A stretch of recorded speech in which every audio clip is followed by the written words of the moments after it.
There's a new controversy brewing ahead of Sunday's 10th anniversary of 9/11. An atheist group has filed a lawsuit to have a 17-foot cross removed from the National 9/11 Museum set to open next year.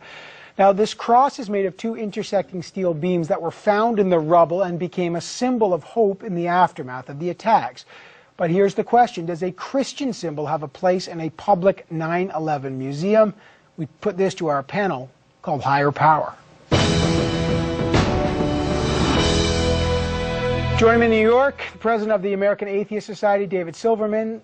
They're also a plaintiff in a lawsuit about this. We've also got an attorney with the American Center for Law and Justice, Brett Joshby. David Silverman, let me get right to it. What is the cross is a source of comfort to a lot of people. What's the case that it shouldn't be included in this museum?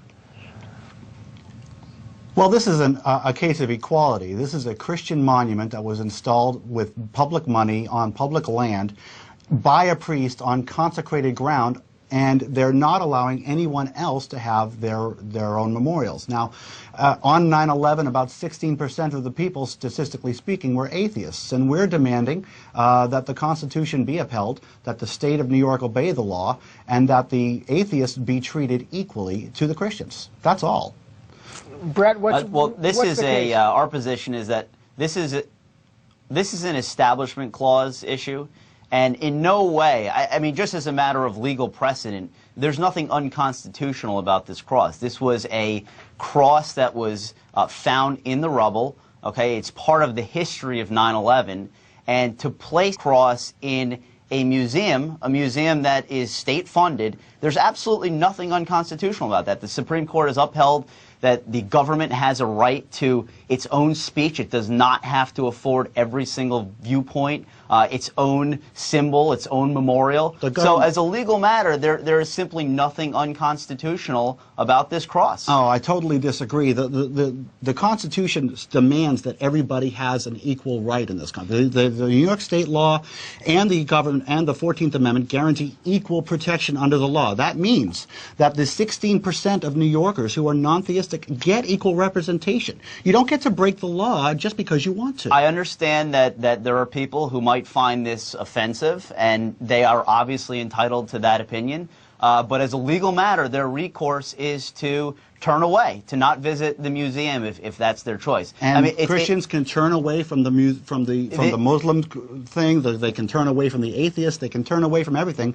But to actually give, now wait a second, now to actually give Christianity and nobody else a place in the 9/11 memorial implies that 9/11 was a Christian event. No, first of all, that's not true. There are other religious symbols, but even if there weren't, this is part of the history of that event. And you cannot change history, and this has a secular purpose. It does not have a purely religious purpose. What is the secular purpose? It is commemorating the history of the event. It was found in the rubble. It was a source of inspiration and hope for people. For Christians. And again, as a constitute. Well, no. Did any non-Christians find hope in the cross? It's irrelevant.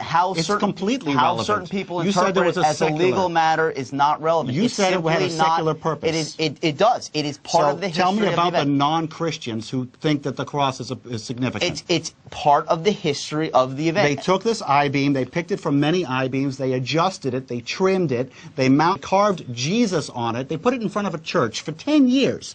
Then they installed it with a priest on consecrated ground, and you think that's legally sound? The Supreme Court has upheld religious symbols in public areas that have a secular purpose that do not that an objective person would not think is the government establishing a religion. I don't think in any way this cross was found in the rubble. An objective person should not see this as the government sanctifying Christianity. David Silverman, part of the history of the event. David Silverman, you're claiming damages in a lawsuit, complaint saying the plaintiffs have, quote, suffered and are suffering and will continue to suffer damages both physical and emotional from the existence of the challenged cross. What kind of emotional and physical damage? Well, 9/11 was traumatic for everyone, and for the atheists in New York who want to be treated equally, just like everybody else, for the government to say, okay, well, we're going to allow religion, specifically Christianity, to have a 20-foot memorial on consecrated ground inside the museum, but nobody else Well, that's pretty traumatic, and But- I think it's but there also was- wrong there was no on a atheist- fundamental moral level. And no, there's no atom that came out of the cross. The building was built out of cross beams. There was no atheistic symbol that was found at Ground Zero. If there were, maybe that would be in the there museum, was no but there Christian wasn't. symbol that was found at Ground Zero. They found something Exactly. that looked It's like a- a cross, and they carved it and they made it into a Christian Well, symbol. see, again, I think Mr. Silverman just sort of conceded the point that he is interpreting this in a particular way, but this was not a man-made cross. It was found in the shape of a cross, and it's part of the history of 9/11, and there's absolutely nothing unconstitutional about putting this in But this do you museum. concede, that do you this is concede, actually- you can look- Joshby, that, you know, in the debate that happened around the so-called 9/11 mosque, I mean, that religious symbols around this area have been very controversial. Oh, absolutely. I mean, this is a very sensitive issue for people, and people are entitled to their opinion about this, the Ground Zero Mosque. But as an attorney, I'm speaking about the legal issue. I mean, Mr. Silverman is entitled to his position. Again, atheists. I'm not saying that they're wrong. They shouldn't have that position. If they want to have that position, they can have it. I'm speaking as an attorney and saying that as a legal matter, there is absolutely nothing unconstitutional. I think that a cross belongs in this museum. It was a source of hope and inspiration for people, but as a legal matter, there is nothing unconstitutional according to I got less than 10 constitutional seconds for precedent. David.